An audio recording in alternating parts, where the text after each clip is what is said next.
So I have a PUJIMAX battery purchased from TEMU. Um, they're listed for about $214 on TEMU, but there's usually credits and other promotional activity that can get it down to around 120 bucks ish.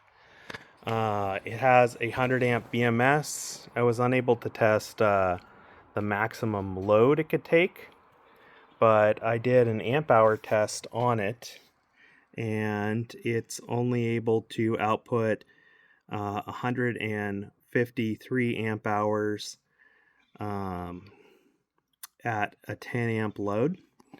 I'll attach a lookup of the cell's QR codes.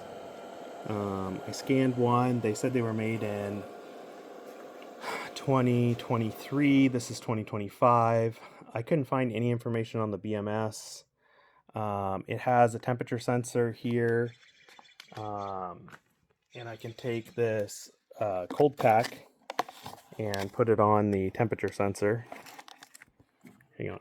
You want to take the cold pack and put it on the temperature sensor, and if you look at the screen on the charger here, it's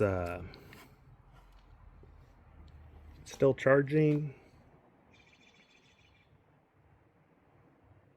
Give it a couple more seconds. I don't think it has low temperature disconnect. We can also try with some ice water here that I've got.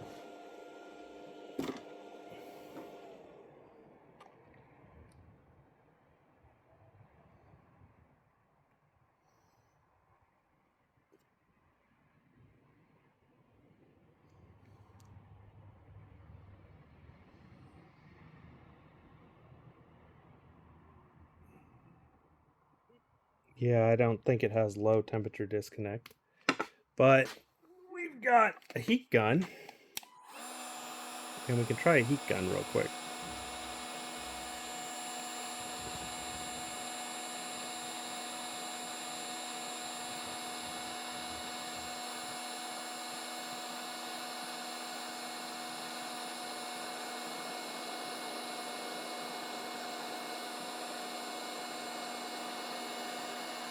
It must be set pretty high. Oh, it worked. So let's see if it recovers. It's still off. It's been a couple of seconds. Maybe I can try and warm it up a little bit or cool it down.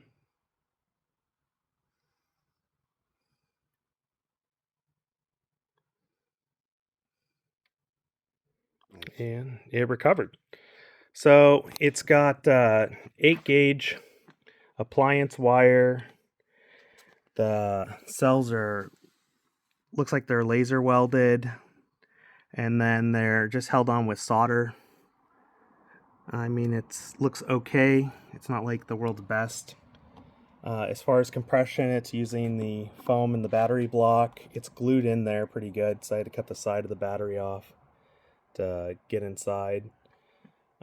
Inside here, they're just using some screw terminals, and they put some more adhesive around the edge of the case. It's sealed. I couldn't find a vent, so it just has high temperature disconnect and 2 number 8 wires on both sides. So that's it. It doesn't put out 200 amp hours. It only puts out 153 on a 10 amp load for a 200 amp hour battery. That's pretty low. I'll put the information I got from the QR code in the video, but I think it was listed as 103 amp hour cells, if I remember right.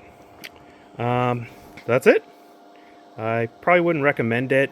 It's definitely built on the cheaper side, but if you're looking for a 150 amp hour battery, that's not it's not the 200 that's advertised. I have 2 of these that I've tested so far, and one is tested out at 151 and this one is 153.